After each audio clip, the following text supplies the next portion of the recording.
All right, let's talk about personal life. The Bible says that integrity and love are the basis of leadership.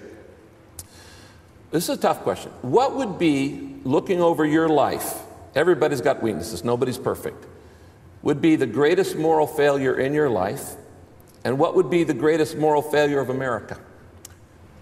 Well, in my own life, I'd break it up in stages. When I had a difficult youth. My father wasn't in the house.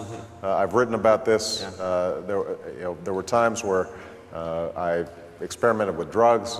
I drank in my teenage years. And what I trace this to is a certain selfishness on my part. I was so obsessed with me and the reasons that I might be dissatisfied that I couldn't focus on other people. And I think the process for me of growing up was to recognize that it's not about me.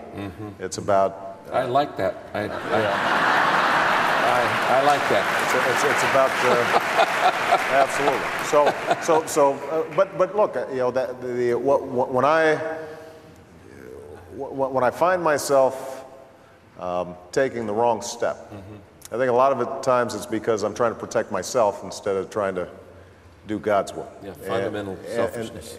And so that, I think, is my own failure. Now, what about America? Now, I think America's greatest moral failure in my lifetime has been that we still don't abide by that basic precept in Matthew, that whatever you do for the least of my brothers, you do for me. For me.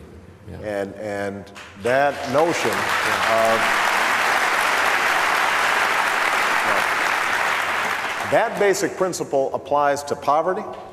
It applies to racism and sexism. It applies to not